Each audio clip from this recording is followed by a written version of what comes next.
앞에 단락이 이스라엘을 위로하시는 하나님의 약속의 말씀이라면 21절부터 42장 17절까지는 이방인들에 대한 위로의 말씀입니다. 물론 이스라엘에 대한 말씀도 있습니다. 앞서 야훼 하나님은 세계사를 주관하시는 하나님이심을 이방 세계에 알렸습니다. 하지만 그것만으로는 충분하지 않았습니다. 왜냐하면 우상 숭배자들 가운데도 그런 식으로 주장하는 이들이 있기 때문입니다. 그래서 여기에서 한 가지 증거를 제안합니다. 장차 있을 어떤 사건을 예언하고 나서 나중에 그 예언이 성취된다면 그것이 그 예언을 한 존재가 자신의 역사를 주관하는 이임을 증명하는 것이 되리라는 것입니다. 다른 신들, 즉 우상들은 그런 시험에 실패하지만 야훼 하나님은 성공하십니다. 이렇게 우상들의 헛됨을 드러내는 과정에서 우상을 숭배하는 자들이 처해 있는 곤경이 분명하게 드러나고 두 번째 질문이 생겨나게 됩니다. 그것은 야훼 하나님이 세계사 속에서 유일한 하나님이자 주권자라면 이방인들이 절박한 상황에 처했을 때 그들을 돌보지 않는 이유는 무엇인가 하는 것입니다. 그에 대한 해답이 주어지고 이방의 정의를 베풀 종에 대한 말씀으로 이어지게 됩니다. 그리고 야훼께서는 자신의 종이 그러한 전 세계적인 소임을 맡았다는 것을 확증해 주십니다. 그런 후에 온 세계를 향하여 거기에 응답해서 기쁨으로 노래하라고 부릅니다. 이것이 42장 17절까지 이어지는 내용입니다. 오늘 그 앞부분을 보게 될 텐데 41장 첫 구절에서 그랬듯이 여기에서도 이방 세계를 재판의 자리로 부르고 계십니다. 21절 보면 나 여호와가 말하노니 너희 우상들은 소송하라. 야곱의 왕이 말하노니 너희는 확실한 증거를 보이라고 촉구하십니다. 즉 우상을 숭배하는 이방인들에게 너희 신들을 위해 소송을 하라 해보라는 것입니다. 그런데 여기에서 하나님께서는 자신을 야곱의 왕이라고 소개하고 있습니다.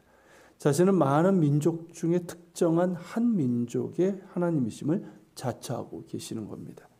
이는 다른 신들을 인정한다는 그런 뜻이 아닙니다. 오히려 유일신을 강조하는 표현입니다. 이스라엘 민족은 신이라고 주장하는 많은 우상들에 둘러싸이는 가운데 오직 한 분이신 하나님 야훼를 고백했습니다. 그래서 구약 성경은 야훼는 모든 신들 위에 계시다라고 고백하면서도 단 한순간도 그 신들의 실체를 인정하지 않습니다. 오직 한 분 살아계신 야훼께서는 이스라엘의 하나님 야곱의 왕이심이 맞지만 이 표현은 다른 신들을 인정하는 것이 아니라는 겁니다.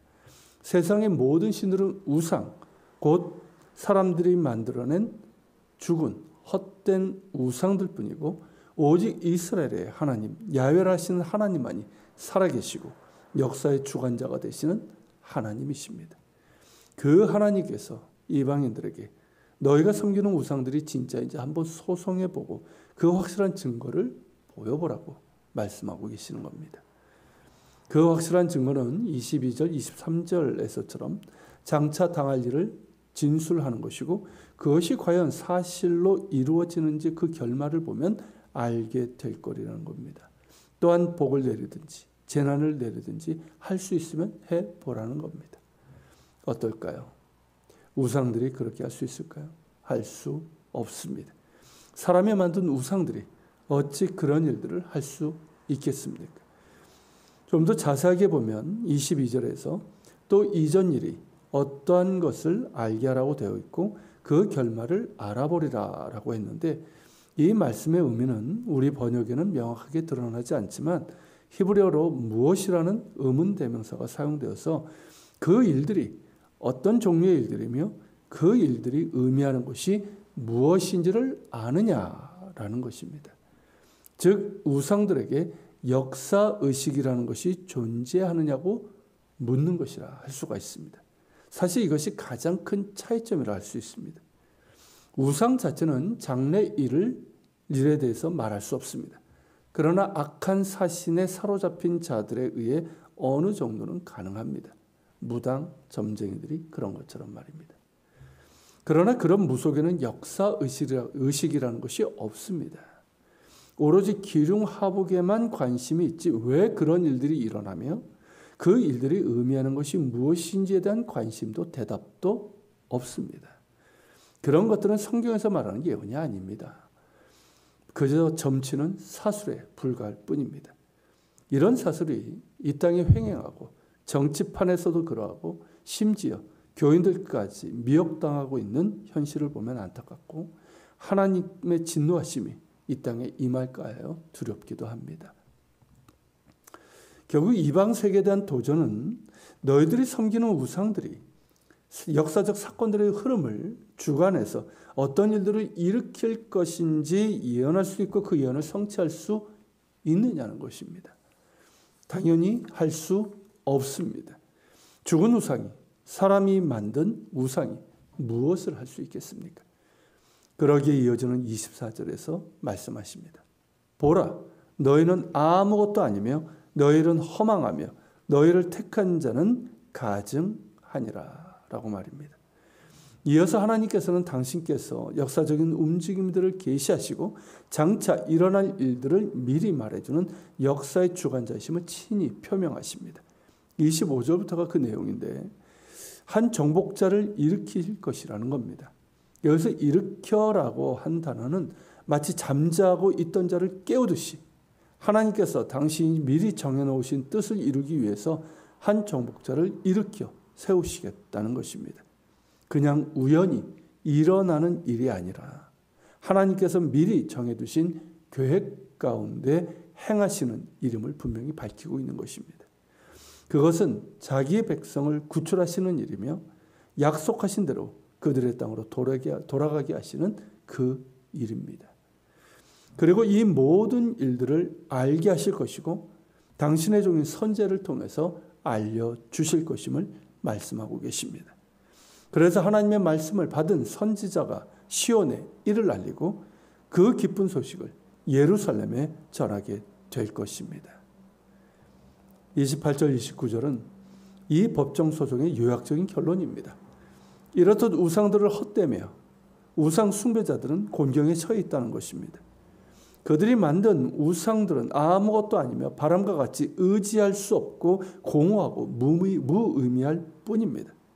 그러므로 이 단락 역시 이제라도 헛된 우상을 섬기는 그 어리석음에서 돌이켜 살아계신 하나님, 역사의 주관자가 되시는 참된 하나님 야훼께 돌아오라는 촉구입니다. 돌아오는 자는 복이 있습니다. 그들 역시 이스라엘과 같이 하나님의 백성이 될 것이며 하나님 나라의 유업을 상속받을 것이기 때문입니다. 예수 그리스도를 통해서 우리가 그렇게 된 것처럼 말입니다. 이사야로부터 그리고 주님의 시대로부터 많은 시간이 지났지만 아직도 참 하나님을 모르는 채 사람이 만든 헛된 우상을 섬기며 사술에 점치는 행위에 미혹되는 이들이 너무나 많습니다. 또한 그 마음 가운데 자신은 신을 믿지 않는다라고 하지만 실제로는 끝없이 우상을 만들고 있습니다. 그들에게 참 하나님, 예수 그리스도를 통해서 우리에게 나타나신 하나님을 전하고 나타냄으로써 복음을 전할 사명이 우리에게 있습니다. 기도하겠습니다. 하나님, 오직 하나님만이 참 하나님이십니다. 살아계시고 유일하시며 역사의 주관자가 되시고 그 모든 일들을 계획하시고 성취하시는 하나님이시며 우리에게 알려주시는 하나님이십니다. 이 하나님을 알게 하소서. 그런데 하나님, 이사야 때뿐만 아니라 예수님이 오셨을 때도 그리고 지금까지도 참 하나님을 모른 채 헛된 우상들을 섬기며 사술에 점치는 행위에 미혹되고 끝없이 우상을 만들어내는 것이 우리 인간의 어리석음입니다. 긍휼히 여겨 주시옵소서. 주님, 세상이 참 하나님 예수 그리스도 우리의 주님을 알게 하여 주시옵소서. 그리고 하나님, 우리가 우리의 입술과 우리의 삶을 통해서 참 하나님과 예수 그리스도를 통해서 우리에게 나타나신 하나님을 전하고 나타내게 하여 주시옵소서. 우리가 기도하며 주님 앞에 나갑시다.